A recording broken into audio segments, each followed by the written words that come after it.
os filhos dos humildes salvará, e por terra baterá os opressores.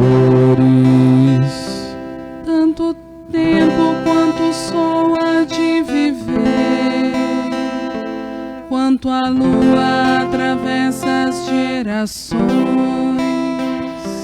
Virá do alto como orvalho sobre a relva, como a chuva que irriga toda a terra.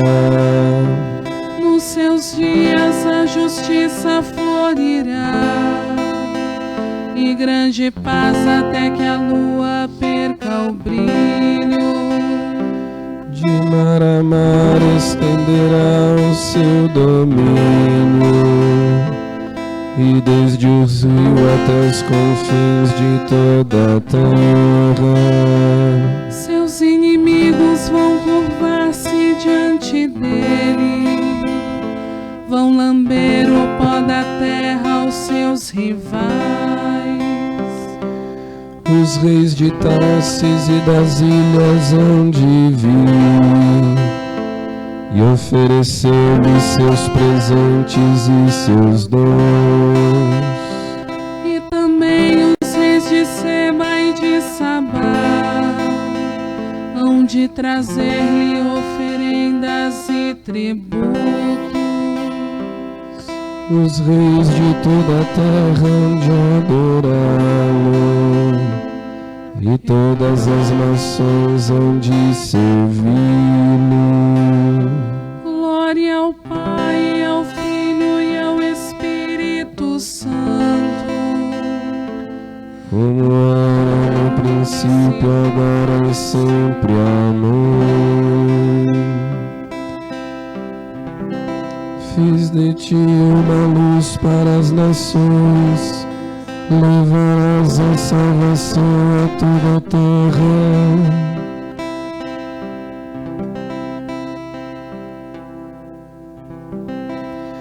O Senhor fará justiça para os pobres e os salvará da violência e opressão. libertará o indigente que suplica e o pobre ao qual ninguém quer ajudar. Terá pena do indigente e do infeliz, e a vida dos humildes salvará. Há de livrá-los da violência e opressão,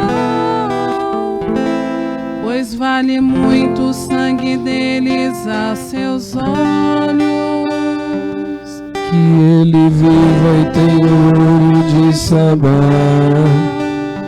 onde rezar também por ele sem cessar, bendizê-lo e honrá-lo cada dia. Haverá grande fartura sobre a terra, até mesmo no mais alto das montanhas. As colheitas florirão como no Líbano, tão abundantes como a erva pelos campos. Seja bendito o seu nome para sempre, e que dure como o sol sua memória. Todos os povos serão nele abençoados, todas as gentes cantarão o seu louvor. Glória ao Pai, ao Filho e ao Espírito Santo, Como era no princípio, agora e sempre. Amém. O Senhor fará justiça para os pobres e os salvará da violência e opressão.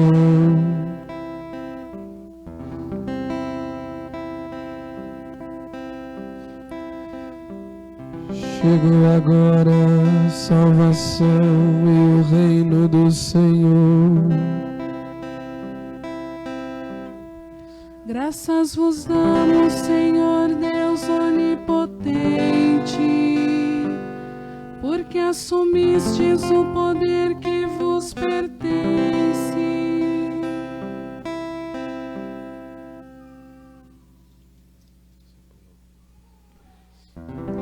Graças vos damos, Senhor Deus onipotente, a vós que sois, a vós que eres e sereis. Porque assumistes o poder que vos pertence, e enfim tomastes posse como rei. As nações se enfureceram revoltadas, mas chegou a vossa ira contra elas, e o tempo de julgar vivos e mortos, E de dar a recompensa aos vossos servos, aos profetas, aos que temem vosso nome, aos santos, aos pequenos e aos grandes. chegou agora a salvação e o poder, e a realeza do Senhor e nosso Deus, e o domínio de seu Cristo, seu ungido. Pois fui expulso do ator que acusava nossos irmãos dia e noite junto a Deus. Mas o venceram pelo sangue do Cordeiro e o testemunho que eles deram da palavra, pois desprezaram sua vida até a morte. Por isso, ó céus, cantai alegres e exultai, e vós todos os que neles habitais.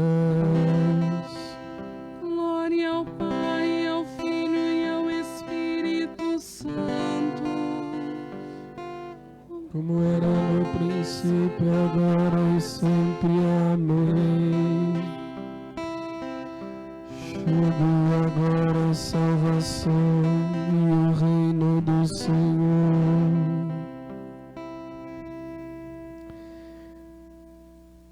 Pela obediência à verdade, purificastes as vossas almas, para praticar um amor fraterno sem fingimento. Amai-vos, pois, uns aos outros, de coração e com ardor. Nascestes de novo, não de uma semente corruptível, mas incorruptível, mediante a palavra de Deus, viva e permanente.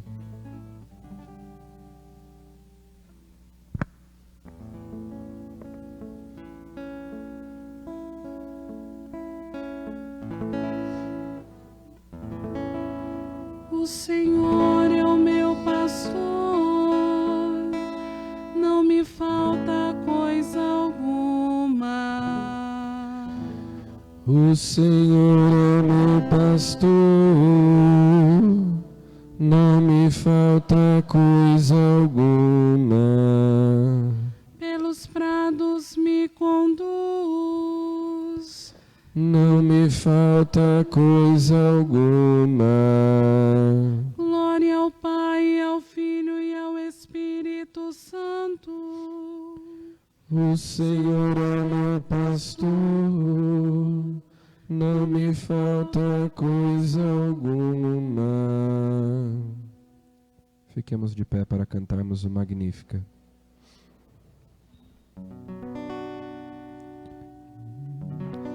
O Senhor saciou com os seus bens os famintos e sedentos de justiça.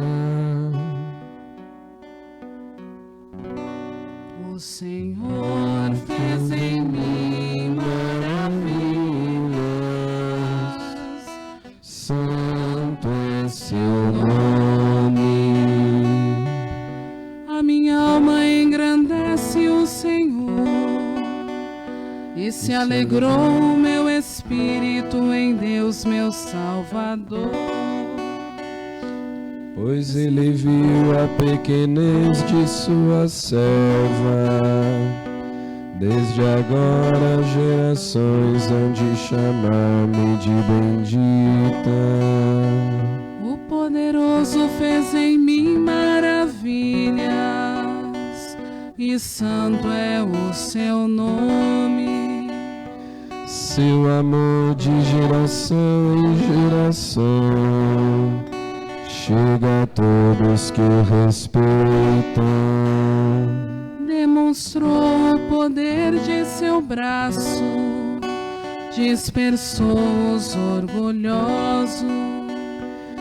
Derrubou os poderosos de seus tronos e os humildes exaltou. De bem saciou os famintos e despediu sem nada os ricos. Acolheu Israel, seu servidor, fiel ao seu amor. Como havia prometido aos nossos pais, em favor de Abraão e de seus filhos para sempre. Glória ao Pai, ao Filho e ao Espírito Santo, Como era no princípio, agora e sempre. Amém. o Senhor fez em mim maravilhas, santo é seu nome.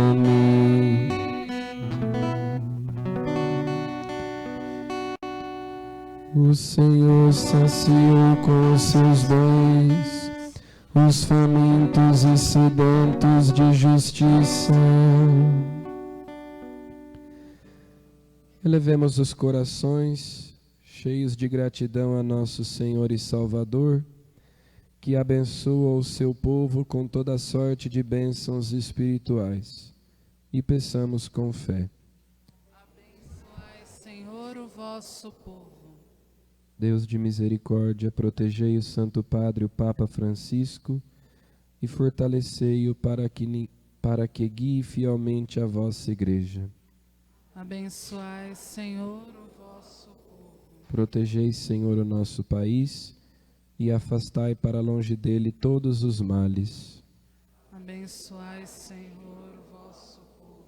Multiplicai como rebentos de oliveira ao redor de vossa casa os filhos que querem se consagrar ao serviço do vosso reino, a fim de vos seguirem mais de perto na castidade, pobreza e obediência. Abençoai, Senhor, o vosso povo. Conservai o propósito de vossas filhas, que vos consagraram sua virgindade, para que sigam a vós, Cordeiro Divino, aonde quer que vades. Abençoai, Senhor, o vosso povo. Que os nossos irmãos e irmãs falecidos descansem na vossa eterna paz e confirmai a sua união conosco por meio da comunhão de bens espirituais. Abençoai, Senhor, o vosso povo. Nossa prece prossigamos implorando a vinda do reino de Deus. Pai nosso, que estais nos céus, Santificado seja o vosso nome. venha a nós o vosso reino, seja feita a vossa vontade, assim na terra como no céu. O pão nosso de cada dia nos dai hoje, perdoai-nos as nossas ofensas, assim como nós perdoamos a quem nos tem ofendido. E não nos deixeis cair em tentação, mas livrai-nos do mal. Celebrando, Senhor, o louvor da tarde, pedimos a vossa bondade, nos conceda meditar sempre a vossa lei e alcançar a luz da vida eterna. Por nosso Senhor Jesus Cristo, vosso Filho, na unidade do Espírito Santo. O Senhor nos abençoe, nos livre de todo mal e nos conduza à vida eterna.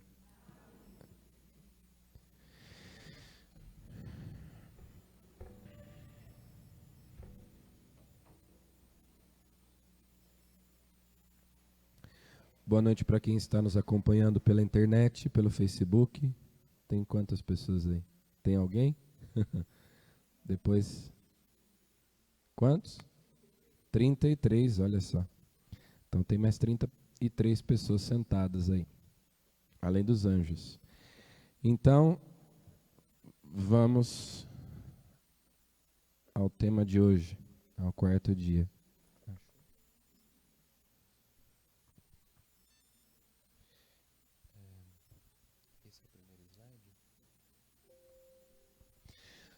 Vamos primeiro fazer então uma breve retrospectiva.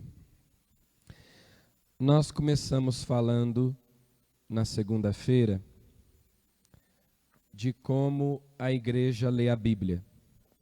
Nós lemos a Bíblia a partir de duas balizas muito importantes, dois critérios: a tradição da igreja e o magistério da igreja, ou seja, nós lemos a Bíblia na igreja e com a igreja. Nós aprendemos depois, na terça-feira, com os padres da igreja, a fazer uma leitura tipológica da Bíblia. Os padres da igreja aprenderam a ler a Bíblia assim com os apóstolos. E os apóstolos aprenderam a ler a Bíblia assim com Jesus. Nós vimos como Jesus mesmo fez algumas vezes leituras tipológicas do Antigo Testamento, como ele mesmo relacionava fatos e pessoas do Antigo Testamento a ele, a sua missão. E os apóstolos fizeram a mesma coisa. Os evangelistas, quando escreveram os evangelhos, tinham em mente a tipologia, ou seja, as figuras, as imagens que antecipavam, que prefiguravam, que anunciavam aquilo que se realizaria na plenitude dos tempos. Então, aquela expressão de Santo Agostinho que nós vimos, que o Antigo Testamento, o Novo Testamento está escondido no Antigo, nós encontramos, se vasculhamos o Antigo Testamento, nós encontramos o Novo Testamento escondido lá, nas imagens, nas figuras. Por quê? Por causa da unidade do plano de Deus. O mesmo Deus, autor do Antigo e do Novo Testamento. Há uma continuidade. Deus age sempre da mesma maneira. Há um padrão. Então nós fomos fazendo algumas leituras tipológicas e percebemos que Jesus é o novo Adão. Ele vem para nos conduzir ao paraíso e a nova Eva é Maria. Depois, ontem nós vimos que Jesus é o novo Moisés e Maria é a Arca da Aliança. É importante que a gente tenha em vista também essa questão da tipologia. Funciona da seguinte maneira: nós podemos pensar que, no caso da Virgem Maria ser a Arca da Aliança, como nós estudamos ontem, então que a Virgem Maria lembra a arca, mas é o contrário. Na perspectiva da tipologia é o contrário. A verdadeira arca é Maria.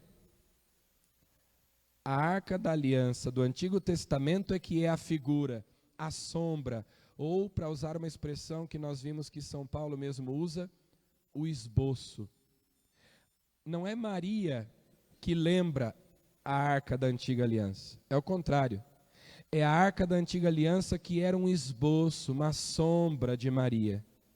A verdadeira arca não é, porque alguém até poderia se perguntar, puxa vida, mas lá nós lemos que Jeremias, o profeta, disse que quando viesse o novo Moisés, que a arca reapareceria. Mas a arca mesmo de verdade não reapareceu.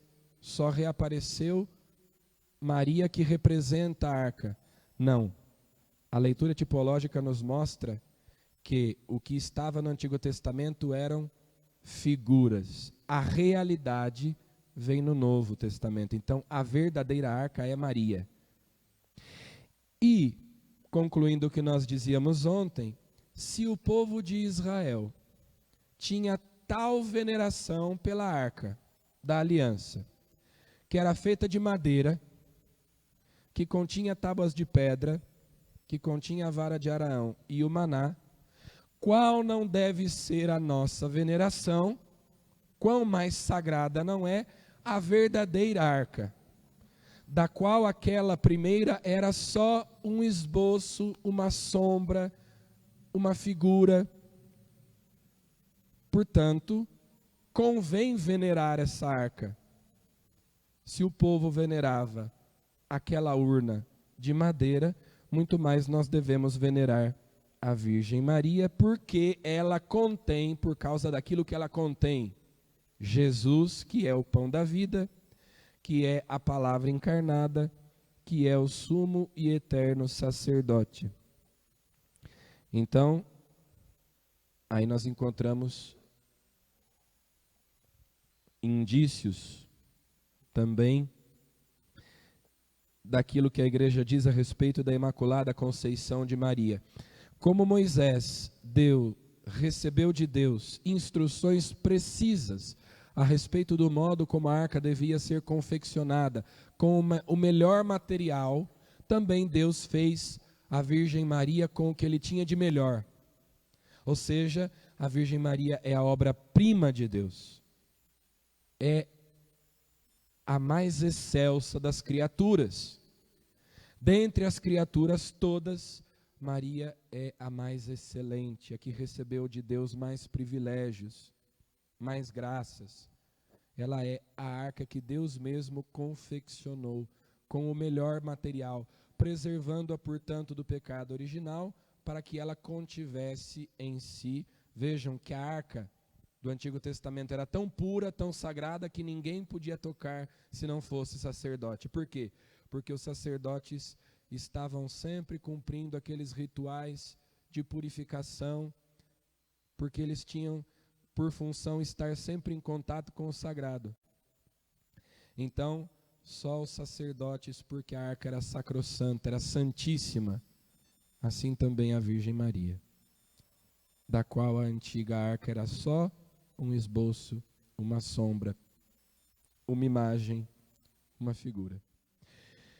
Bom, nós falamos daquelas alianças que Deus foi fazendo, Adão, Noé, Abraão, Moisés, e agora nós chegamos à última aliança que Deus fez antes do Novo Testamento. Deus fez uma aliança com Davi, e é disso que nós vamos falar agora, do reino de Davi. Vocês se lembram que depois que o povo chegou à terra prometida, Josué então introduziu as tribos na terra, eles conquistaram a terra prometida porque havia outros povos morando ali. Eles dividiram entre si a terra que Deus tinha dado a eles, então as tribos dividiram o território, e vem aquele período chamado dos juízes. Terminado o período dos patriarcas, que vai lá de Abraão até Moisés e depois de Moisés, Josué, então começa o tempo dos juízes. As tribos eram meio que autônomas, e de vez em quando elas se uniam para guerrear contra algum inimigo em comum, mas às vezes elas também tinham rivalidade entre si, até que surge em Israel a monarquia. Eles pedem a Samuel, o profeta, que vá pedir a Deus que lhes dê um rei. Todo mundo tem um rei, só nós não temos um rei. Nós temos os juízes apenas, que são guerreiros, que nos levam nas batalhas, que nos lideram nas batalhas, nas guerras, que julgam algumas causas entre nós, mas nós queremos um rei como todo mundo. Todo mundo tem rei, todas as nações têm rei. Nós queremos um rei. Deus não gosta muito da ideia, isso está lá no livro de Samuel. Deus diz assim: mas eu sou o rei de vocês. O rei de Israel sou eu. Mas tudo bem, se vocês querem um rei, eu vou dar para vocês um rei. Vem primeiro Saul, então Samuel unge Saul, rei de Israel. Depois Saul faz umas bobagens, Deus tira de Saul o seu espírito e manda Samuel ungir Davi. Davi é então o protótipo do rei ideal, daquele rei que agradou o coração de Deus. E Deus faz uma aliança com Davi. A gente sabe que Davi então faz umas bobagenzinhas também, mas se arrepende, é obediente a Deus. Então, lá no finalzinho de sua vida, Davi consegue, Davi consegue fazer algo que Saul não tinha conseguido. Davi consegue reunir as 12 tribos. No tempo de Saul, as 12 tribos não estavam reunidas. Então Davi consegue estabelecer um reino, ele consegue unir as 12 tribos, ele estabelece uma capital em Jerusalém e traz a arca para Jerusalém. Nós ouvimos ontem o relato do translado da arca, que São Lucas aproveita na narrativa da visitação de Nossa Senhora Santa Isabel, para dizer que ela é a nova arca. E então Davi estabelece um reino próspero. E já no finalzinho de sua vida, Deus então faz uma promessa a Davi, faz uma aliança com ele. Isso está em 2 Samuel 7, do 12 ao 14, depois o versículo 16. Quando chegar o fim de teus dias e repousares com os teus pais, então suscitarei depois de ti a tua posteridade, aquele que sairá de tuas entranhas, e firmarei o teu reino. Ele me construirá um templo e firmarei para sempre o seu trono real. Eu serei para ele um pai e ele será para mim um filho. Tua casa e teu reino estão estabelecidos para sempre diante de mim, e o teu trono está firme para sempre. Lembram-se que cada aliança tem um sinal. O sinal da aliança com Adão era... Qual era o sinal da aliança com Adão? O sábado. O sinal da aliança com Noé? O arco-íris. O sinal da aliança com Abraão? A circuncisão. O sinal da aliança com Moisés? A ceia pascal. E o sinal da aliança com Davi são o templo e o trono. O teu trono ficará estável para sempre. Os teus descendentes reinarão para sempre. Eu vou firmar o teu trono. Não haverá em Israel outra dinastia. Virá depois de ti um descendente teu, um filho teu, que governará para sempre. Então, nós sabemos que depois de Davi, governou Salomão, o seu filho. Alguns salmos também falam dessa aliança que Deus fez com Davi e dessa promessa que Deus fez de que não só um descendente seu se sentaria no trono, construiria um templo e o reino se expandiria pelo mundo inteiro. Seria um reino universal. As outras nações seriam anexadas, porque era muito comum naquele período que os reis quisessem estabelecer impérios. Então eles iam conquistando outros povos e iam aglutinando esses povos ao seu reino, que ia se tornando um grande império. E Deus promete então um reino universal. Todos os povos serão reunidos em torno desse descendente, que primeiro parece ser Salomão, mas não se cumpre bem em Salomão tudo o que Deus promete naquele momento. O Salmo 88, nos versículos 4 e 5, fala dessa aliança que Deus fez com Davi, esclarecendo, as cláusulas, as condições, o alcance dessa aliança. Eu firmei uma aliança com meu servo, meu eleito, e eu fiz um juramento a Davi, meu servidor. Para sempre no teu trono firmarei tua linhagem, de geração em geração garantirei o teu reinado. Continua o mesmo salmo, nos versículos 21 e 22. Encontrei e escolhi a Davi, meu servidor, e o ungi para ser rei com meu óleo consagrado. Estará sempre com ele minha mão onipotente, e meu braço poderoso há de ser a sua força. Depois os versículos 28 e 30. E por isso farei dele o meu filho primogênito. Vejam as expressões que o Salmo, veja a expressão que o Salmo usa. O descendente de Davi, que herdará o seu trono, será meu filho primogênito. Sobre os reis de toda a terra, farei dele o rei altíssimo. Ele vai ser rei de todos os reis, o rei altíssimo. Guardarei eternamente para ele a minha graça, e com ele firmarei minha aliança indissolúvel.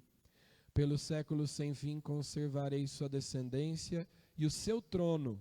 Prestem atenção no trono, porque o trono é importante. Tanto tempo quanto os céus há de durar, para sempre. Ainda o Salmo 88, versículos de 35 a 38. Eu jamais violarei a aliança que firmei, e jamais hei de mudar o que meus lábios proferiram.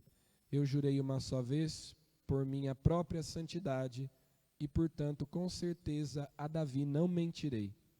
Eis que a sua descendência durará eternamente, e seu trono ficará à minha frente como o sol, como a lua que perdura sempre firme pelos séculos, e no alto firmamento é testemunha verdadeira. Então Deus vai prometendo que ele não vai se esquecer da promessa que fez. Deus é sempre fiel às alianças que ele faz, e se ele prometeu a Davi, ele vai cumprir o que ele disse, o que ele prometeu. É uma aliança, né? É uma aliança que supõe então que Deus quer estabelecer com Davi e sua descendência uma relação familiar. As alianças têm sempre esse aspecto de constituir família. Deus quer que nós sejamos família com Ele, membros da sua família. O Salmo 131 também, em alguns dos seus versículos, fala a respeito disso. Existem vários salmos que falam do Messias, que falam de Davi e dos seus descendentes, dos reis de Israel. Então o Salmo 131 é mais um salmo que diz, nos versículos de 11 a 14. O Senhor fez a Davi um juramento, uma promessa que jamais renegará. Um herdeiro que é fruto do teu ventre, colocarei sobre o trono em teu lugar. Se teus filhos conservarem minha aliança e os preceitos que lhes dei a conhecer, os filhos deles igualmente hão de sentar-se eternamente sobre o trono que te dei. Pois o Senhor quis para si Jerusalém e a desejou para que fosse sua morada. Eis o lugar do meu repouso para sempre. Eu fico aqui. Este é o lugar que preferi. Então, ele fala ali também de Jerusalém. Porque Jerusalém é a capital do reino, onde está o trono de Davi e o templo de Deus. Então, o templo e o trono são os sinais da aliança também, porque a Jerusalém, capital do reino, é o lugar onde estão tanto o templo quanto o trono, né? A cidade de Davi, a cidade onde Deus mora. O mesmo salmo, de Davi farei brotar um forte herdeiro, acenderei ao meu ungido uma lâmpada. Cobrirei de confusão seus inimigos, mas sobre ele brilhará a minha coroa. Em hebraico, a palavra ungido se diz Messias. Ungido é Messias. E a mesma palavra em grego se diz Cristo. Então, Cristo quer dizer ungido. É o mesmo que Messias em hebraico. Em hebraico, Messias, em grego, Cristo. Bem, havia uma figura, o modo como as monarquias se estabeleciam, se constituíam naquela região, era mais ou menos sempre semelhante. Então, os reis naquele tempo tinham muitas esposas. Salomão, conta-se que teve mais de 700 mulheres. A poligamia ainda era aceita, mesmo em Israel. Era comum que os reis tivessem muitas mulheres, porque isso era sinal de poder, né? Quanto mais bens, quanto mais riquezas, quanto mais mulheres, quanto mais terras o rei tivesse, mais poderoso ele era. E Salomão conseguiu fazer uma coisa interessante. Pela primeira vez no tempo do reinado de Salomão, que foi conhecido pela sua sabedoria, esse é um aspecto importante de Salomão, ele ficou conhecido como um rei sábio, embora depois no final da vida também fez um monte de bobagem, mas ele ficou conhecido como um rei sábio. E ele, pela primeira vez, o reino se expandiu para além das fronteiras das tribos de Israel. E outros povos foram aglutinados ao reino. Então esse reino, no tempo de Salomão, deixou de ser apenas constituído de hebreus, mas também alguns povos em torno foram aglutinados, alguns territórios, né? Começou a haver um processo de crescimento do reino para além das fronteiras do povo hebreu. E bom, se o rei tem muitas esposas, qual delas será a rainha? Era um problema sério, né? Imagina 700 rainhas. O filho de qual delas vai ser rei? Então, isso criava um problema político. Inclusive, Salomão tinha esposas de diferentes nacionalidades. E esse foi um dos problemas de Salomão. Tentando agradar as esposas, ele acabou fazendo vista grossa para a idolatria, porque essas rainhas estrangeiras, essas esposas estrangeiras vinham e queriam adorar os seus deuses. E ele foi permitindo, inclusive, que algumas delas construíssem altares no templo para os seus deuses. E foi aí que Salomão começou o seu declínio, né? Mas, então, não só em Israel, mas nos reinos daquela região, naquela época, a rainha que governava junto com o rei, que na verdade era uma espécie de conselheira, evidente que ela não tinha o mesmo poder do rei, mas ela governava junto com o rei, era a rainha mãe. A rainha não era a esposa do rei, a rainha era a mãe do rei. A mãe do rei é que governava junto com ele. E ela era conhecida em todo o Oriente Médio, as mães, as rainhas mãe, eram conhecidas como as intercessoras do povo, as mães do povo, porque as pessoas, quando precisavam de alguma coisa do rei, iam até a rainha, e a rainha intercedia junto do rei. Sei que vocês já estão fazendo umas ligações aí, né? Em hebraico, o nome que se dava para essa rainha mãe era Gebirá, que significa a grande dama. A grande dama era a rainha mãe, aquela que governava junto com o seu filho. Mas vejam, o rei era ele. Ela era uma conselheira do rei. Porque vejam, a gente sabe que conselheiros muitas vezes têm interesses, né? Então eles aconselham o rei, mas às vezes eles têm interesses por trás. A mãe, ocupando esse espaço, ela era muitas vezes aquela a quem o povo recorria para pedir favores ao rei. Então, bem, você tem aí no reino, na dinastia de Davi, na monarquia de Israel essa figura da Gebirá, da grande dama. E aí nós temos então o exemplo de Betsabé, que era mãe de Salomão. Em 1 Reis 2, 19 e 20, nós temos o exemplo de Betsabé. Lembram-se que Betsabé era mulher de Urias, o hitita. E Davi um dia espiou ela tomando banho, ficou apaixonado e mandou Urias para a guerra numa missão suicida, colocou ele na primeira fileira. Urias morreu e ele ficou com a mulher dele para ele. Por isso, o profeta Natã o repreendeu, ele se arrependeu e compôs o Salmo 50, que é o Salmo Miserere. Tende piedade, ó meu Deus, misericórdia, né?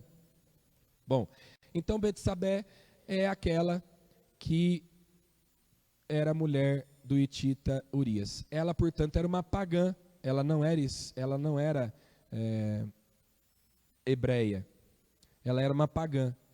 E Salomão é filho de Betsabé. Salomão é filho de Betsabé. Então, quando Davi morreu, houve lá um problema em relação à sucessão, porque Davi já tinha prometido que Salomão seria herdaria o trono, mas Adonias, que também era filho de Davi, fez lá, aproveitou-se que o pai já estava debilitado e tentou ele ocupar o trono. Por intercessão de Betsabé, que Salomão conseguiu ser o herdeiro, né? Ela foi antes de Davi morrer e disse, viu, mas Adonias está dizendo que o rei vai ser ele, já está reunindo todo mundo em torno de si, e por causa da estratégia política, da esperteza de Betsabé, que Salomão consegue ser rei. Então, Salomão é coroado rei. E vejam que curiosa essa cena, logo depois da coroação de Salomão, Betsabé foi, pois, ter com o rei para falar-lhe em favor de Adonias. Adonias chama Betsabé e diz para ela, olha, eu quero que você me arrume uma das mulheres do nosso pai para mim, já que eu não fiquei com a coroa para mim, com o trono, pelo menos uma das mulheres do meu pai. Só que isso era uma afronta ao rei reinante, né? Mas em todo caso, Betsabé foi ter com o rei para falar-lhe em favor de Adonias. Todo mundo que chegasse na presença do rei tinha que se inclinar, tinha que se prostrar, tinha que fazer uma reverência. Inclusive as esposas do rei. Quando Betsabé era esposa de Davi, o texto diz, né, que ela chegava e se prostrava, como todo mundo, se inclinava. O rei levantou-se para ir ao encontro. Então, quando ela foi entrando, ele não deixou que ela se inclinasse. Ele se levantou do trono, foi-lhe ao encontro, fez-lhe uma profunda reverência. O rei reverenciou Betsabé. Salomão reverenciou a sua mãe e sentou-se no trono.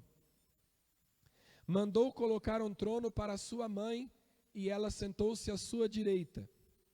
Tenho um pequeno pedido a fazer-lhe, disse ela. Não mo recuses. Pede, minha mãe, respondeu o rei, porque nada te recusarei. Então, isso era comum. Vejam que ela vai com confiança para pedir uma coisa para ele, e ele diz, o que você pedir eu não recusarei.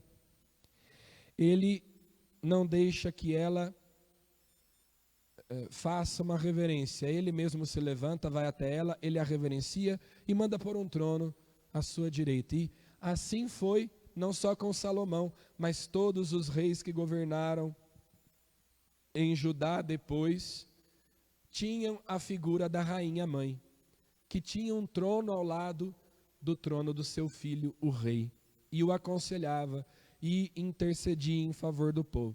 Nesse caso específico, Salomão não atendeu o que Betsabé pediu, porque era uma afronta. Ele já tinha perdoado o irmão por tentar roubar o trono dele, aí ele vem querendo a mulher do pai dele. E o que era uma afronta também, uma tentativa de usurpar o trono, mais uma vez, então, ele manda matar o irmão, não atende o que ela... Mas vejam, o próprio Adonias, quando vai pedir a Betsabé que interceda por ele, diz que se você pedir, ele vai atender. Então, era comum que o rei atendesse aos pedidos de sua mãe, embora ela não fosse a rainha de direito, né? Ou seja, o poder era do rei, ele resolvia o que ele queria. O poder da rainha era só de aconselhá-lo. Ela não tinha poder equivalente, igual ao do rei, mas ela aconselhava, ela governava ao seu lado como mãe. E assim se estabelecia também uma continuidade, porque enquanto mulher do rei anterior, né, então ela estabelecia uma continuidade. Ela era esposa do rei anterior e mãe do rei atual. Assim se estabelece uma certa continuidade entre os reinados, entre o reino atual e o anterior. O Salmo 44, no versículo 10, esse salmo provavelmente é um salmo que remonta aos casamentos de Salomão.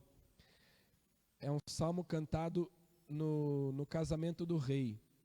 Fala das filhas dos reis que vêm, que deixam a casa paterna, né, para serem esposas do rei. E aqui aparece então: as filhas de reis vêm ao vosso encontro, e à vossa direita se encontra a rainha, com veste esplendente de ouro de Ofir. Essa rainha é a rainha mãe, que fica à direita do rei. Aquela que vem para se casar, as filhas de reis que vêm para se casar com o rei, são as esposas, mas quem se senta no trono é... Imagina como é que ia colocar 700 tronos, né, para as esposas se sentarem. Então quem governava era a mãe, junto com o filho. Acontece que depois da morte de Salomão, o seu filho Roboão, que herdaria o trono, faz uma bobagem e as 12 tribos que tinham se unido se dividem. Então, depois da morte de Salomão, aquele reino único se divide. Aí tem um mapinha.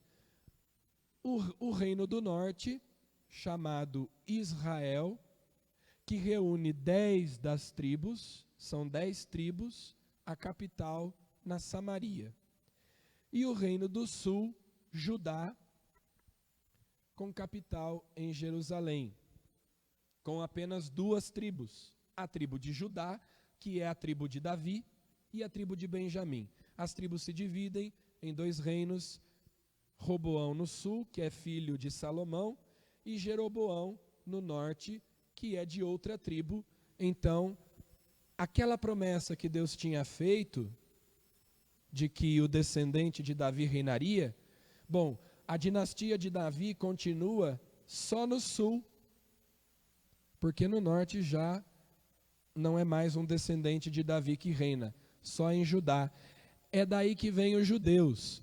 Quando nós falamos em judeus, nós estamos falando dos da tribo de Judá, do reino do sul, né? Do reino de Judá, e não de Israel, que é no norte, que tem a capital na Samaria. Portanto, os samaritanos, que os judeus odiavam, eram também descendentes de Abraão, né? No tempo de Davi, até o tempo de Salomão, eles eram um só reino, mas por causa de brigas internas, eles se dividem. E aí o negócio começa a dar errado. Parece que a promessa de Deus começa a desandar aí. Vamos lá. Então, o profeta Isaías, os profetas começam, diante de problemas que vão aparecendo, quando parece que a dinastia davídica vai se acabar e a promessa de Deus não será cumprida, os profetas começam a falar que Deus vai cumprir a sua promessa, que virá o Messias. É aí que começa a esperança de um Messias com mais intensidade. Então vejam, Isaías, 7, versículos 13 e 14. Isaías respondeu: ouvi, casa de Davi, vós não vos basta fatigar a paciência dos homens? Pretendeis cansar também o meu Deus? Por isso o próprio Senhor vos dará um sinal de que ele vai cumprir a sua promessa. Uma virgem conceberá e dará à luz um filho, e o chamará Deus conosco. Isaías diz essas palavras a Acás, rei de Judá.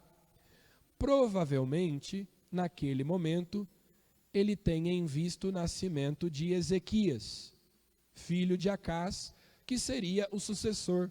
Ou seja, o teu filho está vindo aí, essa virgem que vai conceber e dar à luz um filho é alguém que está no futuro e não no presente. Portanto, é uma profecia. O mesmo Isaías, no capítulo 11, versículo 1 e 2, diz: um renovo sairá do tronco de Jessé.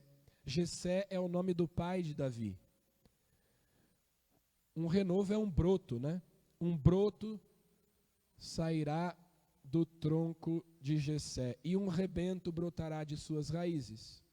Sobre ele repousará o Espírito do Senhor, Espírito de sabedoria e entendimento, Espírito de prudência e de coragem, Espírito de ciência e de temor de Deus. Portanto, alguém que tem a plenitude da unção de Deus, ungido pelo Espírito Santo.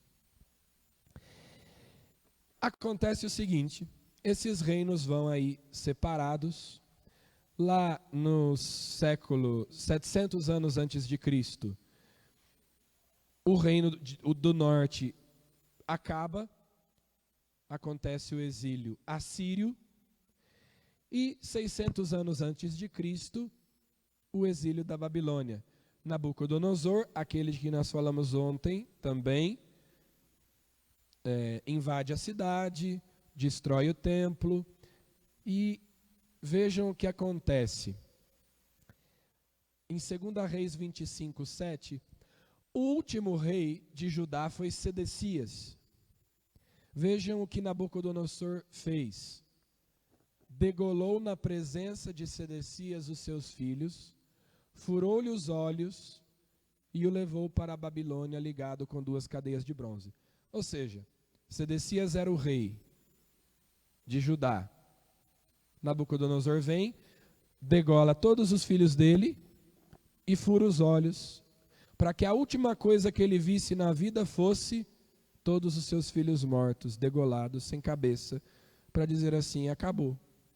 Você não tem nenhum filho, acabou sua descendência, acabou a dinastia dos filhos de Davi, né? E aí vem Jeremias, que viveu nesse tempo, né, em nome de Deus, diz esse oráculo, Jeremias 13:18. Diz ao rei e à rainha. Quem é essa rainha? A mãe dele, a mãe do rei. Sentai-vos no chão, porque caiu de vossa cabeça o diadema que a ornava, a coroa. Então, Jeremias manda dizer ao rei e à rainha que eles vão perder a coroa. Esse rei e essa rainha são os anteriores a Sedecias, porque antes de Sedecias o rei era Joaquim, e Joaquim já vai para a Babilônia, e quem assume é Sedecias, e depois Sedecias é o último. Aí, 2 Reis diz: deportou Joaquim para a Babilônia com sua mãe, de novo a mãe, suas mulheres, os eunucos do rei e os grandes da terra. Sempre o rei junto com a mãe, o rei junto com a mãe. Aí o profeta Miqueias, depois de tudo, né, também faz uma profecia. Mas tu, Belém Éfrata, tão pequena entre os clãs de Judá, é de ti que sairá para mim aquele que é chamado a governar Israel. Suas origens remontam aos tempos antigos, aos dias do longínquo passado. Por isso os deixará até o tempo em que der à luz aquela que há de dar à luz. Vejam essa frase: por isso os deixará até o dia em que der à luz aquela que há de dar à luz. Eis que uma virgem conceberá e dará à luz um filho, então o resto de teus irmãos voltará para junto dos filhos de Israel. Ou seja, eu vou reunir de novo as 12 tribos. Vocês serão de novo um reino. Ele se levantará para apacentar com o poder do Senhor, com a majestade do nome do Senhor seu Deus. Os seus viverão em segurança, porque ele será exaltado até os confins da terra.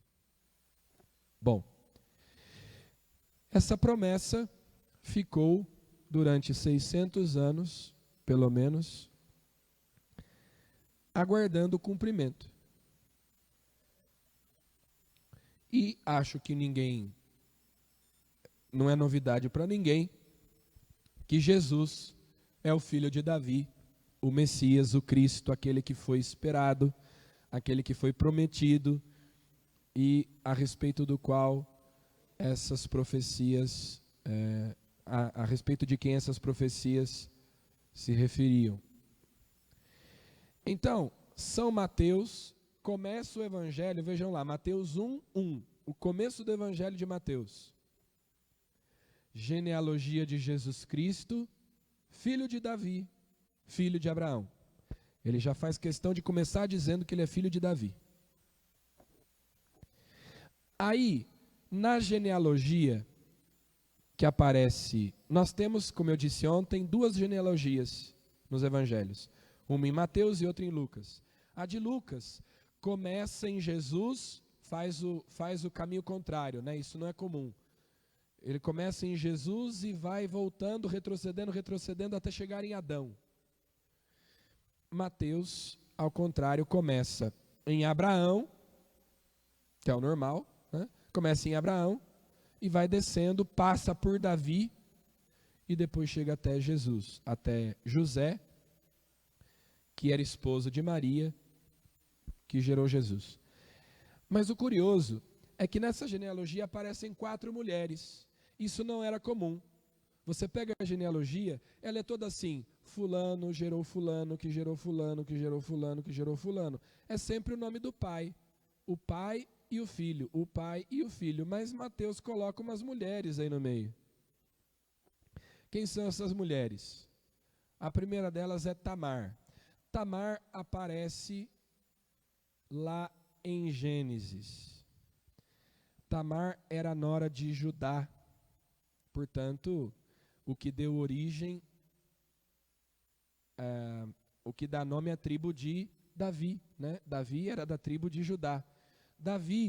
Judá tinha uma nora chamada Tamar, que estava viúva, e ela engravida do próprio sogro. Ela engana ele pensa que ela é uma prostituta, e ele engravida a nora. E ela está aí no meio da genealogia.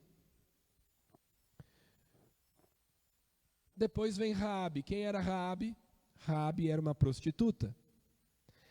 Tanto Tamar, quanto Raabe, quanto Ruth, quanto Betsabé, as 4 que aparecem aí na genealogia, todas elas são pagãs.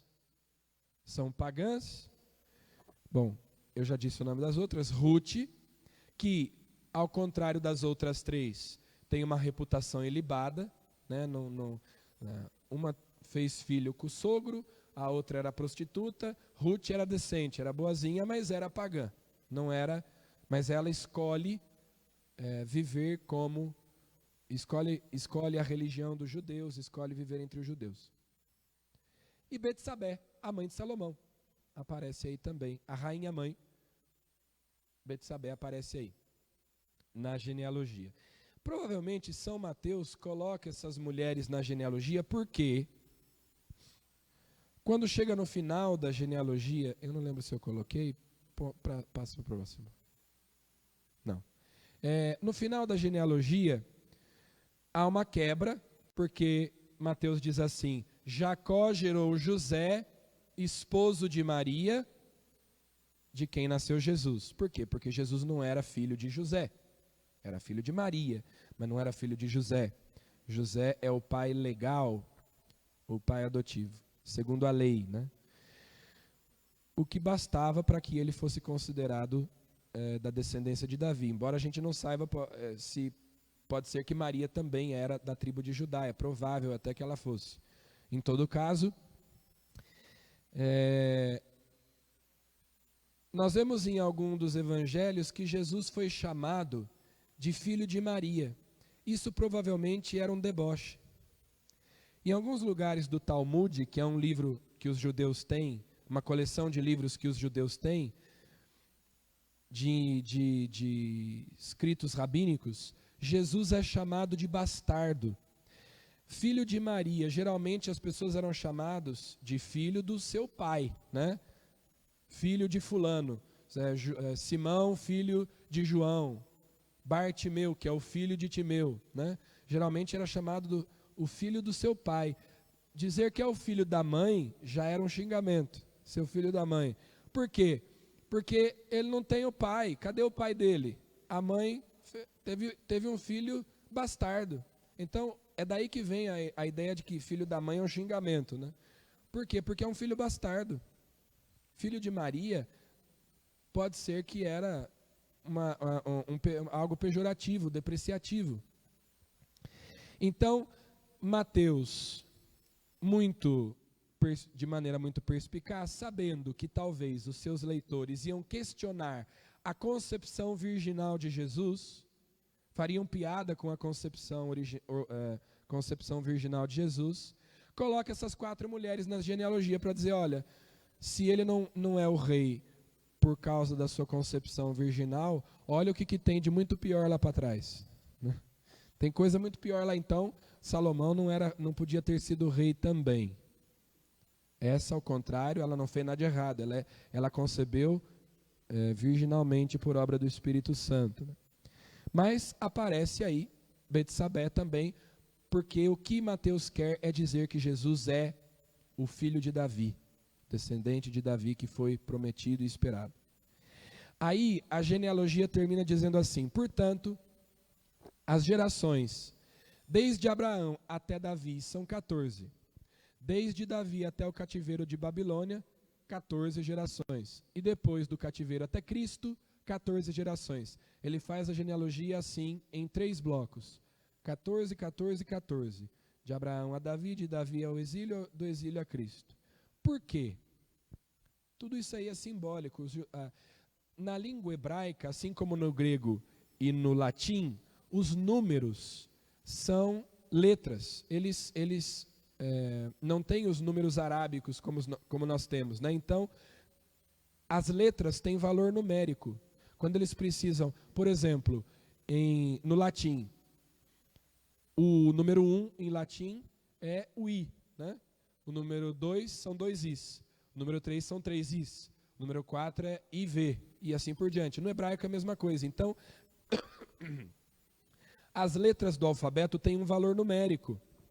E o valor numérico de Davi é 14. O nome Davi, se você soma em hebraico é DVD. DVD. O D é 6. Bom, eu não lembro lá exatamente, mas o valor de cada um, o valor da soma das 3 letras é 14. Então, você tem aí 14, 14, 14 para dizer, olha, Davi, ele é o filho de Davi, o descendente de Davi. Presta atenção. Quando o anjo Gabriel vai falar com Maria, vejam o que ele diz para ela. Eis que conceberás e darás à luz um filho, e lhe porás o nome de Jesus. Ele será grande e chamar-se-á Filho do Altíssimo. E o Senhor Deus lhe dará o trono de seu pai Davi. E reinará eternamente na casa de Jacó, e o seu reino não terá fim. É a promessa que Deus tinha feito. Ele vai cumprir a promessa. Maria entendeu na hora, é o Messias. Ele herdará o trono, atenção para o trono, e o reino que durará para sempre, que não terá fim.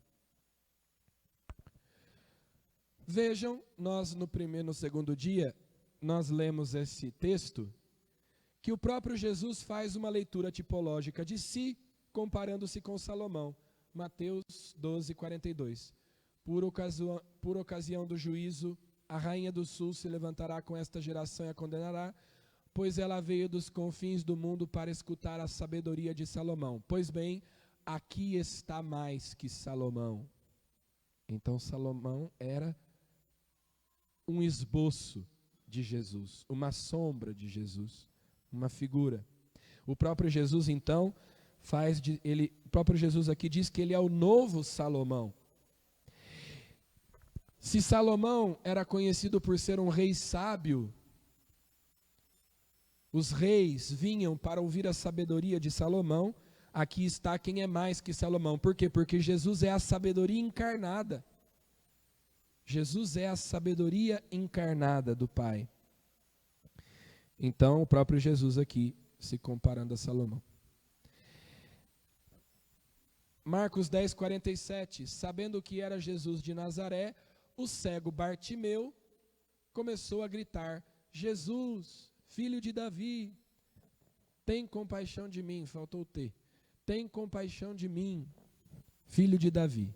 Então ele grita, reconhecendo que Jesus é o Messias, é o rei sacerdote esperado. Mateus 21, 4 e 5. Assim, volta um pouquinho. Pode ir. Aqui nós estamos na entrada de Jesus em Jerusalém. Esse é um momento importante, crucial. Quando Jesus entra em Jerusalém, sentado num jumentinho, o povo começa a aclamá-lo. Vejam o que o povo diz aqui. Assim, neste acontecimento, cumpria-se o oráculo do profeta. Dizei à filha de Sião: eis que teu rei vem a ti, cheio de doçura, montado numa jumenta, num jumentinho, filho da que leva o jugo. É uma profecia de Zacarias. Eis que teu rei vem a ti. Mas o que é que eles imaginavam? Os judeus do tempo de Jesus, os seus discípulos. Que Jesus viria estabelecer um reino maior do que o de Salomão. Então, eles naquele período eram dominados pelos romanos. Eles pensavam o quê? Quando Jesus entra em Jerusalém e toda aquela multidão o aclama rei, e ele está se dirigindo, ele vem montado num jumento, cumprindo a profecia. Todo mundo esperava que o Messias viria do Jardim das Oliveiras, entraria em Jerusalém, sentado num jumento. Eles conheciam as Escrituras. O povo entra, vai ao delírio, diz: chegou, é agora. Jesus vai indo para o templo. Eles pensam, aí Jesus chega no templo, faz o quê? Expulsa os vendilhões, faz aquela anarquia. É agora que o negócio vai acontecer. Ele vai convocar o povo, vai organizar o povo, vai mandar todo mundo pegar em arma, e nós vamos botar os romanos para correr daqui, nós vamos escorraçar essa raça de gente daqui, e ele vai ser o nosso rei. Nós não vamos mais depender dos romanos. Jesus acabou de expulsar os vendilhões do templo e sumiu. Foi para Betânia. E dali 5 dias ele estava morto na cruz. Foi uma grande decepção, como nós vamos ver aí depois. Mas eles entenderam que Jesus estava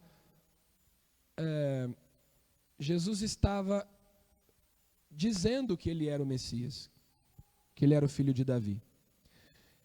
Mateus também conta a mesma coisa. Nós lemos antes Marcos, agora Mateus 21:9. E toda aquela multidão que o precedia e que o seguia clamava: Hosana ao filho de Davi.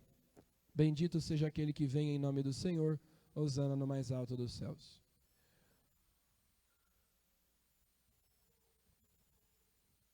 Marcos: tanto os que o precediam como os que iam atrás clamavam: Hosana, bendito que vem em nome do Senhor.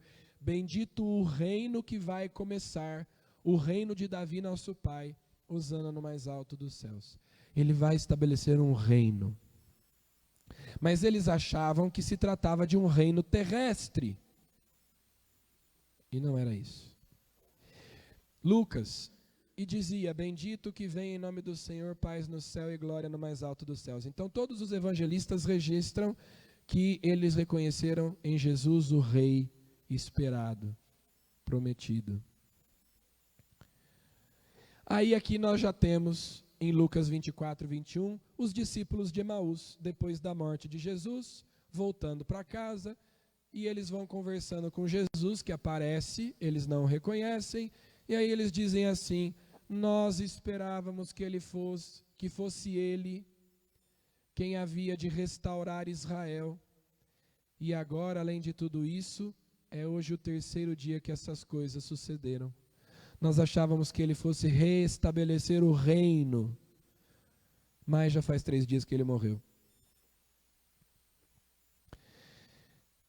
Atos 1:6, Jesus ressuscitou, que beleza. Atos 1:6 é o começo do livro de Atos. Jesus está lá um pouco antes da sua ascensão, e olha a pergunta que os discípulos fazem para ele, assim reunidos eles o interrogavam: Senhor, é porventura agora que ides instaurar o reino de Israel? Então agora o Senhor vai pegar as armas aí e nós vamos fazer o reino, né? Vamos descer o porrete, vamos acabar com esse negócio, né? Mas Jesus tinha dito para Pilato: o meu reino não é deste mundo. Então Jesus volta para o céu e se senta à direita do Pai. A ascensão de Jesus aos céus é a sua entronização na Jerusalém celeste, no trono que durará para sempre. Portanto, não se tratava de um reino terrestre, mas de um reino celeste, de um trono celeste, de um templo celeste. E de tudo isso nos fala o livro do Apocalipse. Vamos em frente. Aqui em Atos 15 nós estamos no Concílio de Jerusalém. Os apóstolos estão lá discutindo se os pagãos devem ou não ser circuncidados, se devem observar as leis dos judeus para serem cristãos. Depois de terminarem, Tiago tomou a palavra. Irmãos, ouvi-me, disse ele.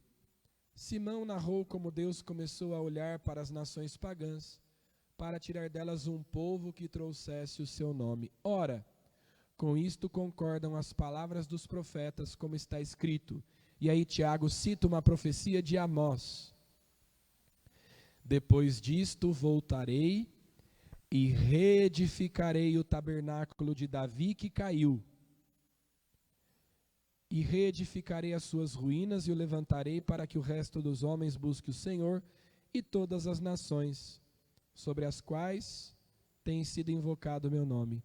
Assim fala o Senhor que faz estas coisas, coisas que ele conheceu desde a eternidade. Então, esse reino que vai se expandir pelo mundo e que vai se consumar na glória no céu, é a igreja. O livro dos Atos dos Apóstolos traz essa ideia o tempo todo. Eles começam em Jerusalém e aí eles vão se expandindo, eles vão até a Samaria. A Samaria era o reino de Israel, portanto, reuniram-se as tribos em torno de Cristo. Quando o evangelho chegou na Samaria, cumpriu-se a profecia. As tribos do norte agora aceitaram Jesus, pertencem ao reino de Jesus. E aí eles vão, vocês serão minhas testemunhas, o que Jesus diz em Atos, no capítulo 1. Virá sobre vós o Espírito Santo, e vós sereis as minhas testemunhas em Jerusalém, na Samaria, até os confins do mundo. É um reino universal. Universal em grego é católico. O reino de Deus é a igreja católica. E esse reino não termina aqui na terra, ele vai se consumar na glória no céu. Por isso nós dizemos igreja peregrina, igreja triunfante. Mas é o mesmo reino e igreja padecente no purgatório. É o mesmo reino. Por isso, eu só vou fazer aqui um parênteses Quando Jesus diz para Pedro, eu te darei as chaves do reino dos céus, era disso que ele estava falando. É que nós, infelizmente, lemos a Bíblia, o Novo Testamento, e nos esquecemos que aqueles homens eram judeus. Eles não viviam numa democracia como nós. Alguns protestantes interpretam isso aqui da seguinte maneira, que Jesus ali estava dando as chaves para todo mundo. Mas Jesus não fundou a República de Deus. Ele fundou o reino de Deus. É um reino, não é uma república, não é uma democracia. Isso é coisa do nosso tempo. Eles estavam esperando o reestabelecimento do reino de Davi. E as características, portanto, são semelhantes. Tem um rei que se senta no seu trono, ele tem uma rainha mãe que governa ao seu lado, e ele tem o seu primeiro-ministro, porque nas monarquias em Israel havia o primeiro-ministro, que era quem tinha as chaves do reino. Ele era o representante do rei, ele era o primeiro na corte do rei, ele era aquele que tomava conta dos outros empregados, o primeiro-ministro. Portanto, Jesus aqui ele está fundando, reerguendo a tenda de Davi, que desabou, está fundando o novo reino, o novo povo de Deus, e ele escolhe Pedro para ser o seu primeiro-ministro. Tome as chaves do reino dos céus. Já que falou em reino dos céus, então, Hebreus 12, 18, 19. Em verdade, não vos aproximastes de uma montanha palpável, invadida por fogo violento, nuvem, trevas, tempestade, som da trombeta, e aquela voz tão terrível que os que a ouviam suplicaram que ela não lhes falasse mais. É o texto que nós ouvimos ontem do livro do Êxodo, quando o Sinai tremia, tinha relâmpago, tinha fogo, tinha trovão, o povo ficava assustado, né? O autor da carta aos Hebreus diz, vocês não estão se aproximando dessa realidade, porque isso era um esboço, uma figura, uma sombra.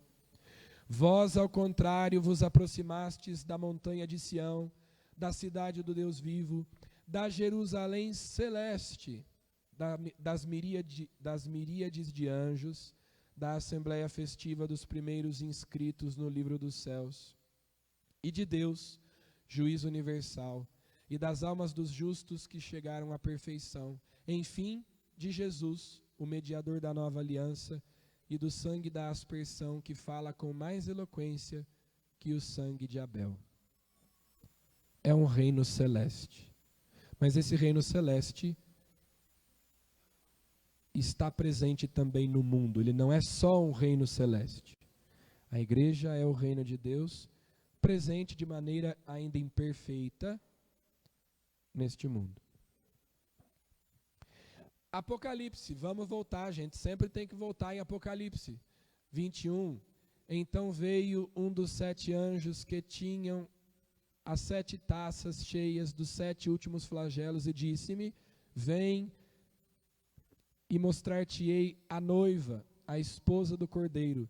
Levou-me em espírito a um grande alto monte e mostrou-me a cidade santa, Jerusalém, que descia do céu de junto de Deus, revestida da glória de Deus. A cidade santa, a Jerusalém do alto, a igreja, a esposa do Cordeiro.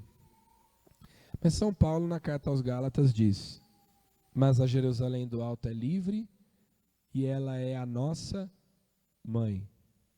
Nós vimos ontem já que essa cidade, essa esposa, que é a mulher, é ao mesmo tempo a igreja e Maria. É Maria que representa aí a igreja, enquanto protótipo, arquétipo da igreja. A Jerusalém celeste, a Jerusalém do alto é livre e é a nossa mãe. Esse é o reino de Davi, que Cristo estabeleceu, sentado à direita do Pai Todo-Poderoso. O seu trono, ele herdará o trono de seu pai Davi, e o seu reino não terá fim. Bom, então, ninguém, acho que todo mundo já entendeu que Maria é a rainha mãe. Se Jesus veio reestabelecer o reino de Davi, as características do reino de Davi, se ele é um rei davídico, a estrutura do reino é o mesmo, é a mesma estrutura do reino. E se lá havia uma rainha mãe, aqui também há uma rainha mãe.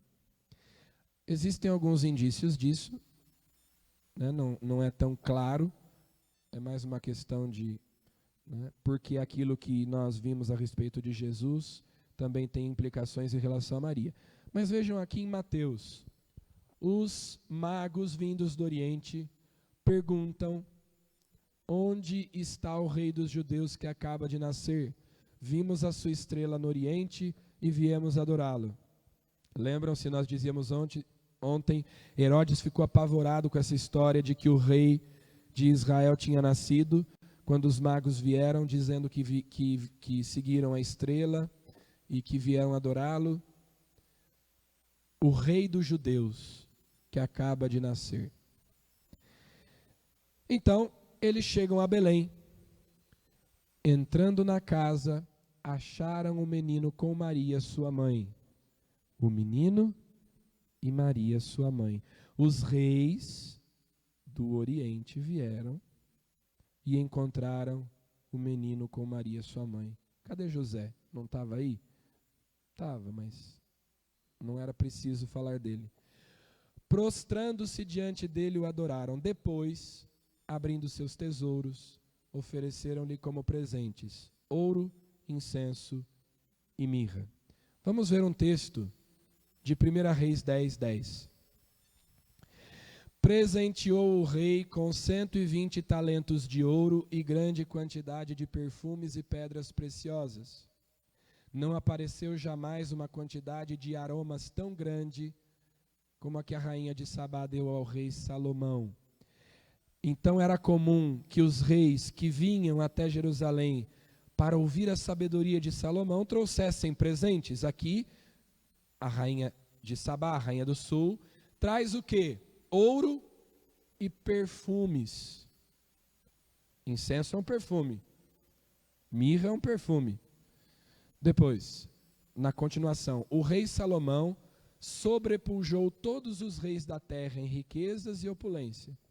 Todos buscavam a presença de Salomão para ouvir a sabedoria que o Senhor lhe tinha dado. E cada um lhe trazia presentes, objetos de prata e ouro, vestes, armas, aromas, cavalos e burros, assim cada ano. E sempre que eles vinham trazer esses presentes a Salomão, quem estava à direita dele? Betsabé, a rainha mãe. Os magos vieram com ouro, incenso e mirra, e ao lado do novo Salomão estava a rainha mãe. Sua mãe, Maria, estava com ele. Cântico dos Cânticos. Aqui nós temos uma descrição de um casamento de Salomão, que casou mais do que o Fábio Júnior, né? Que é aquilo que sobe do deserto como colunas de fumaça, exalando perfume de mirra e de incenso. É a única vez na Bíblia em que as palavras mirra e incenso aparecem juntas. E de todos os aromas dos mercadores, é a liteira de Salomão. Saí, ó filhas de Sião, contemplai o rei Salomão ostentando o diadema recebido de sua mãe no dia de suas núpcias, no dia da alegria de seu coração. A única vez que mirra e incenso. Então vejam que a cena dos magos lá é uma reminiscência, uma tipologia dos reis que vinham até Salomão trazendo perfumes, trazendo ouro, incenso, mirra. E São Mateus põe ali Maria do seu lado, como aqui, né? Contemplai o rei Salomão ostentando a sua coroa, recebida de sua mãe no dia de suas núpcias. E aí, claro, voltamos a São João, às bodas de Caná. Qual é a função da rainha mãe? Como foi? Interceder. em favor do povo que pede ao rei. Lembram-se que quando Adonias pediu, então ela foi e disse: meu filho, eu tenho um pedido para te fazer. E ele disse: diga à minha mãe, porque o que você me pedir eu não te recusarei. O rei continua sendo rei. Ele continua tendo o poder de decisão. A rainha não o obriga a fazer a sua vontade. Mas ele, como bom filho, escuta e procura atender a solicitação de sua mãe. Como faltasse vinho, a mãe de Jesus lhe disse: eles não têm vinho. Mas Jesus lhe respondeu: que queres de mim, mulher? A minha hora ainda não chegou. No entanto, apesar dessa resposta, como quem diz: eu sou soberana, a minha vontade é soberana. Sua mãe disse aos que serviam: fazei tudo o que ele vos disser. E ele fez o que Maria pediu. Então aqui aparece o papel da rainha mãe, intercessora, conselheira do rei, e ela aqui dá um conselho aos que estavam servindo. Qual é o conselho que Maria dá? Fazei tudo o que ele vos disser. Então, ela aconselha o rei a fazer o que aqueles que recorrem a ela, ele aconselha o rei a fazer aquilo que pedem os que recorrem a ela, mas aconselha aqueles que recorrem a ela a fazerem o que ele quiser, a fazerem o que ele disser. Por isso, Maria é chamada mãe do bom conselho. De onde vem esse título de mãe do bom conselho? Essa é uma imagem de Nossa Senhora, de Maria, mãe do bom conselho, né? Ali em cima está escrito em latim: mãe do bom conselho, rogai ao seu filho Jesus por nós. Mater boni concilii, ora pro nobis Iesum filium tuum. Mãe do bom conselho, ela nos aconselha a fazer a vontade do seu filho, a fazer tudo o que ele disser, mas aconselha o seu filho a atender os nossos pedidos, se os nossos pedidos não são contrários à sua vontade. E nós não podemos deixar de citar esse texto que apareceu todos os dias. Um grande sinal apareceu no céu. Onde é que está o trono de Deus mesmo? No céu. Jesus, o Filho de Deus, está sentado no trono do céu. Um grande sinal apareceu no céu. Uma mulher vestida de sol, a lua debaixo dos pés, e o que é que ela tem na cabeça? Uma coroa, porque ela é rainha. Se tem uma coroa na cabeça, ela é rainha. E essa coroa tem 12 estrelas, porque ela é uma rainha de Israel. Israel tem 12 tribos. É o novo Israel. Estava grávida e gritava em trabalho de parto, em dores para dar à luz. E ela deu à luz um filho, um varão. Eis que uma virgem conceberá e dará à luz um filho. É ele que deve apacentar todas as nações com vara de ferro, conforme diz o Salmo 2. E seu filho foi arrebatado para junto de Deus e do seu trono. Está tudo aí. Eu queria só comentar mais alguns textos de Lucas. Lucas 2,51. Esse é um texto que os protestantes devem ficar com uma pulga atrás da orelha, se é que eles prestam atenção. Em seguida desceu com eles a Nazaré e era-lhes submisso. Quem? Jesus. Depois que Jesus se perdeu lá no templo e Maria e José o reencontraram, Lucas diz: em seguida desceu com eles a Nazaré e lhes era submisso. Sua mãe guardava todas estas coisas no seu coração. Ora, Jesus, o Filho de Deus, era submisso a Maria? Pois é, mas porque primeiro ela se fez submissa a ele. Eis aqui a escrava do Senhor, faça-se em mim segundo a tua palavra. Ela se fez submissa a ele de tal modo que ele também pôde se fazer submisso a ela, na medida em que ela é a sua mãe, e há entre eles um vínculo familiar. O problema é que muitas vezes no protestantismo, e às vezes também nós, católicos, infelizmente contra aquilo que é a doutrina católica, vemos Deus mais como Senhor do que como Pai.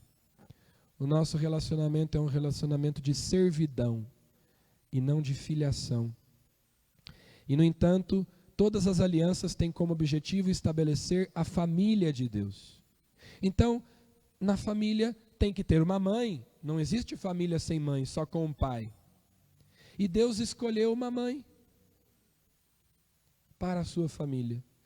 Ela não é igual nem superior a Deus, mas Jesus se faz submisso a ela porque ela é toda de Deus. Ele sabe que tudo aquilo que ela lhe pede é conforme a sua vontade, porque não há nenhuma diferença entre a vontade de Maria e a vontade de Jesus, já que ela disse: eis aqui a tua escrava, faça-se em mim segundo a tua palavra. Ela se fez submissa a ele, por isso ele depois pôde se fazer submisso a ela, sabendo que nada do que ela lhe mandasse seria diferente daquilo que ele queria fazer. Sua mãe guardava todas essas coisas no seu coração. São Lucas usa essa expressão um pouco antes, na cena da apresentação, no templo, quando vem o velho Simeão, vem a profetisa Ana, dizem todas aquelas coisas, eles ficam de boca aberta e São Lucas diz: Maria conservava todas estas coisas, meditando-as no seu coração. Aí nós temos o mistério do coração de Maria. E Santo Agostinho dizia, então, eu já citei ontem, a Virgem Maria concebeu antes no coração que no ventre. Aquela que guardou a palavra, que cumpriu a palavra, que obedeceu, que gerou a palavra. Antes de gerá-la no ventre, ela já tinha gerado no coração a palavra que ela tinha acolhido com fé. Guardou todas essas coisas no coração. A mulher que guarda a palavra, que medita a palavra, que confia em Deus. Por causa dessas duas vezes em que São Lucas diz: Maria guardou todas essas coisas no coração, a tradição acredita que, vocês sabem que o evangelista que fala mais de Maria é São Lucas. São Lucas conta a Anunciação, nenhum outro conta. São Lucas conta detalhes como a apresentação de Jesus no templo, a perda e o reencontro de Jesus. São coisas que os outros evangelistas não contam. Então a tradição acredita, até porque São Lucas duas vezes diz essa coisa de que ela guardava tudo no coração, que a fonte de São Lucas era a própria Maria. Ela guardava tudo no coração e depois ela contou para ele. E por isso ele pôde, porque, bom, quem mais poderia ter contado para São Lucas como foi a anunciação? Só tinha Maria e o anjo. Então a fonte de São Lucas é a própria Maria. E o próprio São Lucas diz no começo do seu evangelho, nós lemos esse texto, acho que no segundo dia, eu decidi, outros já escreveram a história de como foi que as coisas aconteceram, mas eu decidi escrever a minha história e eu fui até as fontes oculares, até as testemunhas oculares. Então provavelmente São Lucas escreveu essas coisas que lhe foram ditadas pela própria Virgem Maria. A visitação também só está em São Lucas. Por isso, há uma tradição que diz que São Lucas teria pintado o primeiro retrato de Nossa Senhora. São Lucas, além de médico, era pintor, segundo a tradição. Provavelmente não foi isso que aconteceu. Pode ser que foi, mas parece que é mais uma lenda, porque isso aparece lá mais pela Idade Média. Mas por quê? Porque São Lucas é aquele que nos dá um retrato mais preciso de Maria nos evangelhos. A maior parte daquilo que a gente sabe a respeito dela está no Evangelho de Lucas. Então, metaforicamente, ele nos deu um retrato de Maria. Mas há uma tradição que diz que aquela imagem de Nossa Senhora do Perpétuo Socorro foi pintada por São Lucas. A primeira foi pintada por São Lucas. Então aí a gente tem um ícone que mostra São Lucas pintando um retrato da Virgem. Um outro ícone, só que nesse o anjo auxilia e Nossa Senhora está ali com o menino Jesus no colo e ele vai então retratando. E finalmente a imagem do Perpétuo Socorro. Existem algumas imagens de Maria no mundo, alguns ícones que a tradição diz que teriam sido pintados por São Lucas. Não sabemos se é real ou não, de qualquer modo, é uma bonita tradição.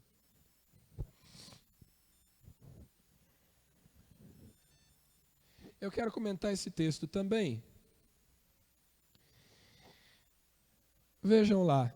Enquanto ele assim falava, uma mulher levantou a voz do meio do povo e lhe disse: Bem-aventurado o ventre que te trouxe e os peitos que te amamentaram.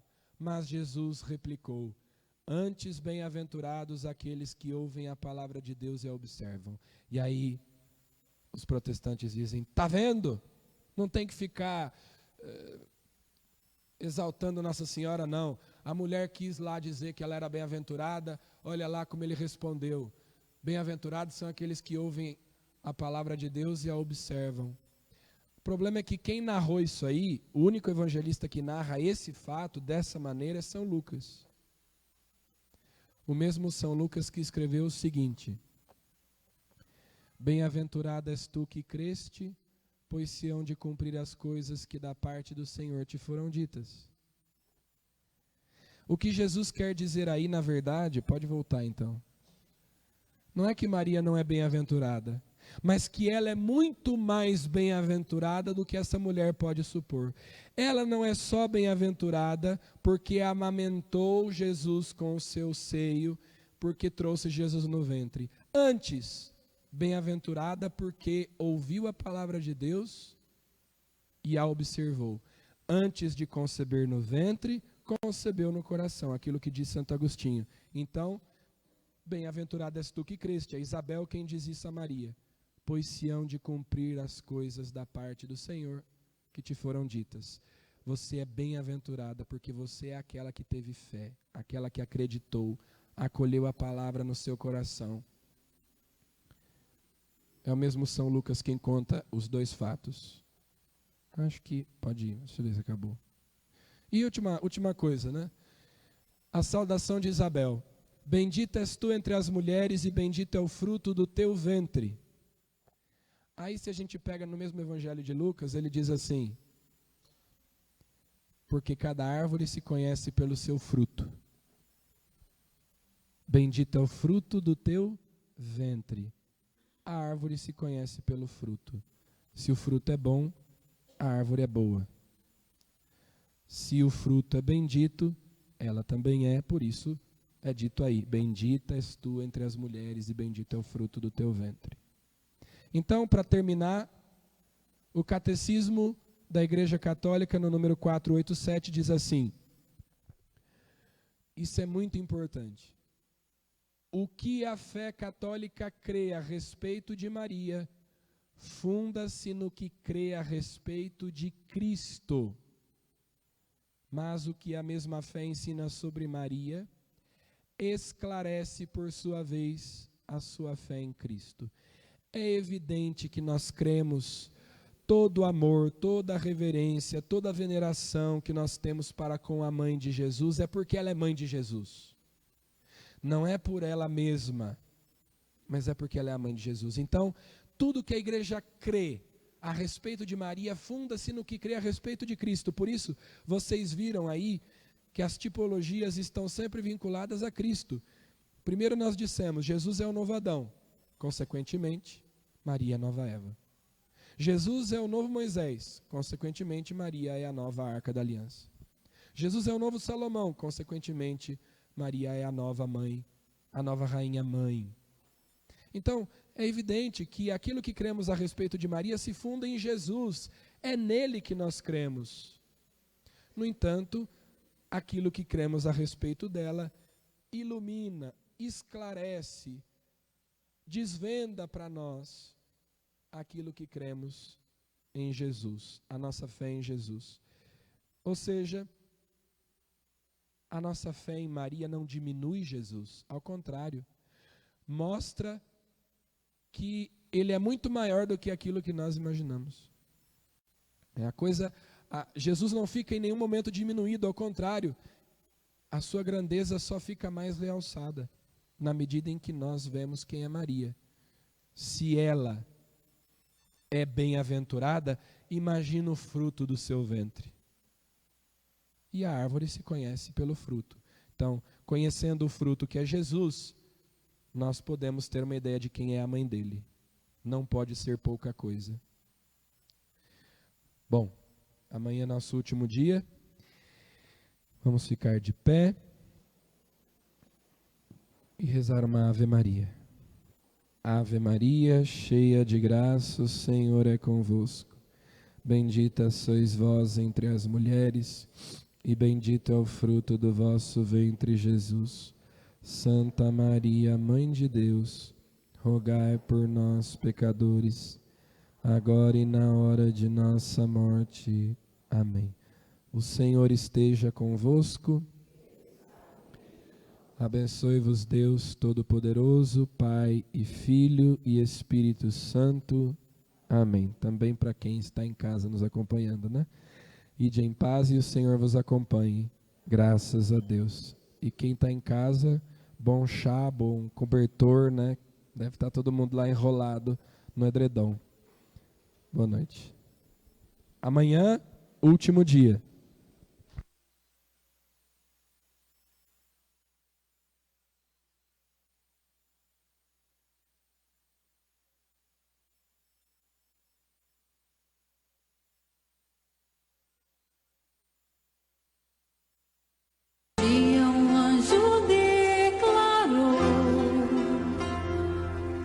Que tu eras cheia de Deus.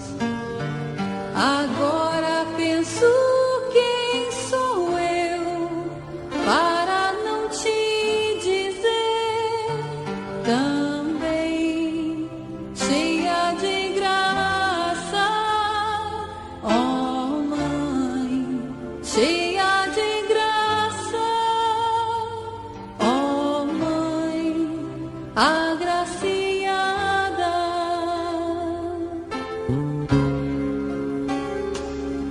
Se a palavra ensinou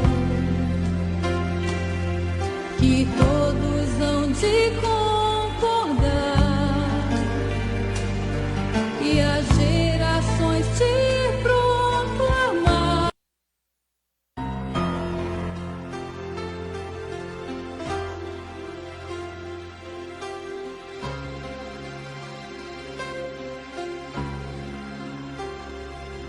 se um dia um anjo declarou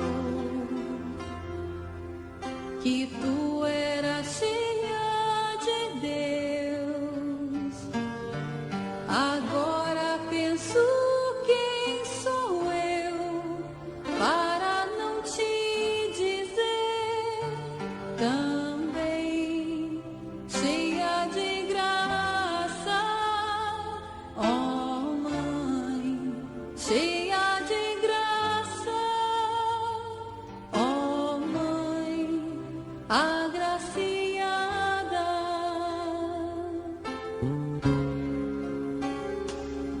Se